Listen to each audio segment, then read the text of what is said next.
Voilà. Pas plus. Parce que moi, je viens d'accoucher, hein, donc quand je suis émue, je me pisse un peu dessus. Voilà. Non, mais c'est la deuxième grossesse en plus, hein, donc il reste plus grand-chose en bas. Je sais pas s'il y a des femmes qui ont accouché un petit peu par applaudissement. Ouh! Elles ne sont plus étanches non plus, hein, mesdames. Je suis en congé mat, là. Je sais pas si vous avez vu, ils ont allongé le congé paternité de 14 à 28 jours.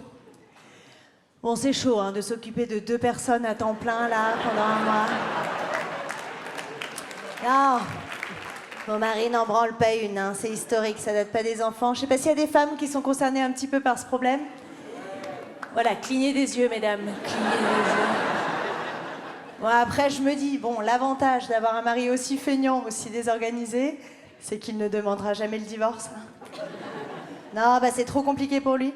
Il va recevoir les premiers formulaires CERFA, il va faire « Oh putain. Non, bah laissez tomber. Hein. Je peux plus la blairer, mais j'ai pas d'imprimante. » J'ai essayé d'en parler à ma mère pour gratter un peu de pitié. Mesdames, ne faites pas ça. Vraiment, cette génération n'a aucune empathie parce que nos propres pères étaient des catastrophes. Hein. Moi, j'ai dit à ma mère « Mais maman, je sais pas, papa, il t'aidait un petit peu avec les enfants ?» Elle m'a dit « Écoute-moi bien. Moi, j'ai fait des enfants pour que vous m'aidiez à m'occuper de votre père. »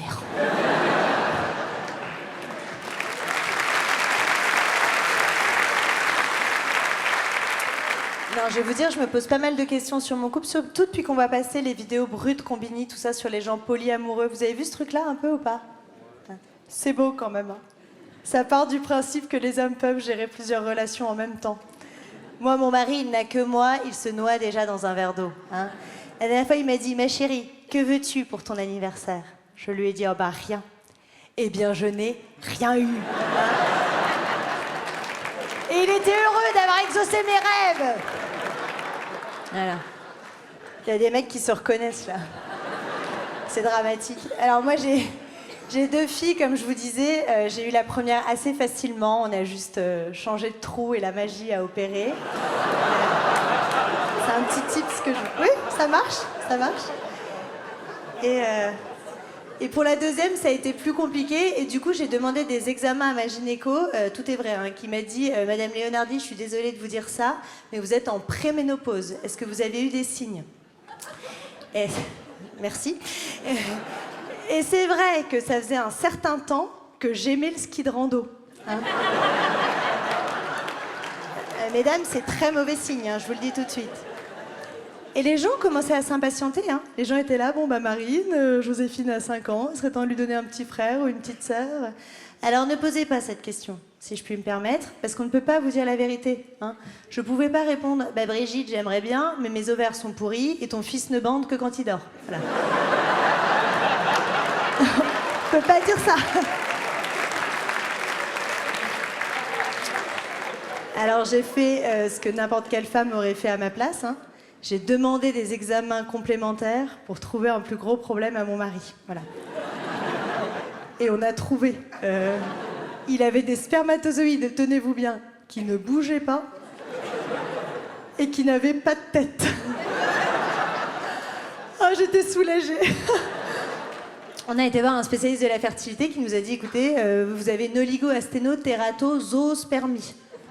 Bon, déjà, quand il y a zo dans le titre, t'es pas serein. Hein, Et je dis, docteur, ça a l'air grave. Il me dit, non, mais on a un remède pour ça. J'étais pleine d'espoir. Je lui ai dit, moi, docteur, ma préménopause. Et il m'a dit cette phrase, je vous jure, c'est vrai. Il m'a dit, Madame Leonardi, le problème avec la préménopause, c'est qu'on ne peut pas stimuler le néant.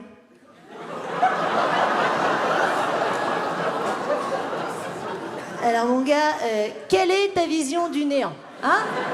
Parce que le type à côté de moi, il a des spermatozoïdes sans tête. Hein? De la soupe de vermicelle dans les couilles.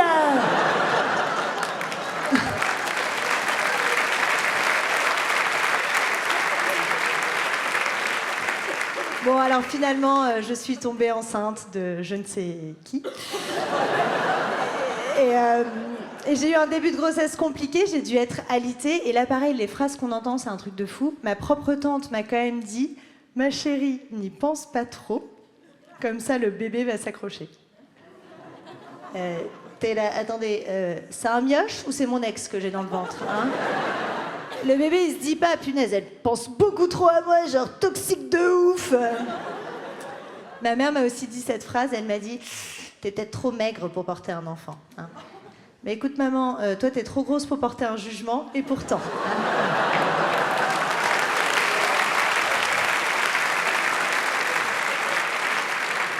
Voilà, alors ça c'est un peu la famille que j'ai. Ma belle famille en tient une sacrée couche aussi. Hein. Mon beau-père adore me donner tout un tas de conseils. La dernière fois il m'a regardé, il m'a dit « Bon ben là il est 20h, ta fille hurle, ce serait bien de mettre de la nourriture sur une cuillère et une cuillère dans sa bouche. » Oh bah merci Fabrice. Hein. 6 mois que je lui mettais dans le cul. Hein.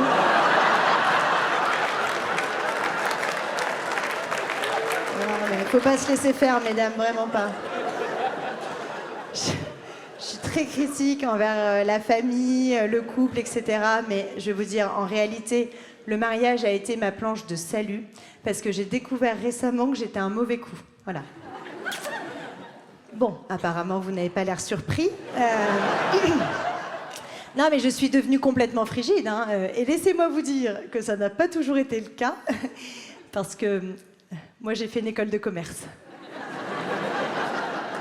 Oh bah j'ai vu du pays. Hein. À un moment donné, je dormais tellement peu chez moi que j'avais le wifi gratuit dans toute la ville. Hein. Parfois, je perdais la connexion, je me disais tiens, Antoine a eu son diplôme.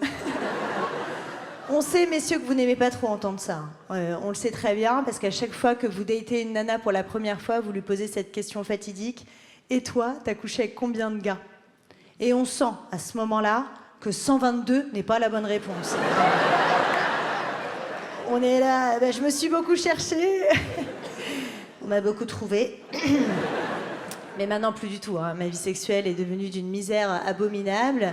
Alors, j'ai une copine qui m'a dit, dans ce cas-là, ma poule change de pièce. Voilà. Mesdames, ne faites pas ça. Non mais ça ne sert à rien. Moi, j'ai choisi la cuisine, j'étais concentrée sur tout sauf sur ça. Hein.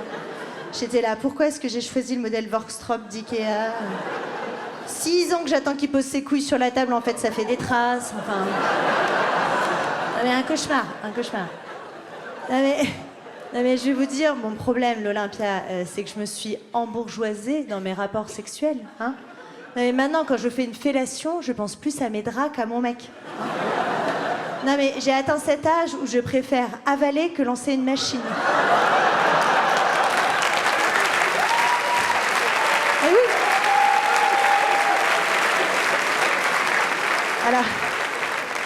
Voilà, je sais qu'à ce stade du sketch, vous dites un petit peu que je suis une connasse. Hein, voilà. Je le sais très bien. Pas du tout. Hein, moi, je suis plutôt le profil de la bonne copine à qui tout le monde se confie. Voilà. Beaucoup trop, hein, d'ailleurs. La dernière fois, il y a une meuf qui vient me voir et qui me dit « Bon, bah là, on ne baisse plus. Je pense qu'il est gay. J'hésite à divorcer. Que ferais-tu à ma place ?» J'étais là, bah, je ne sais pas ce que je ferais à ta place, maman.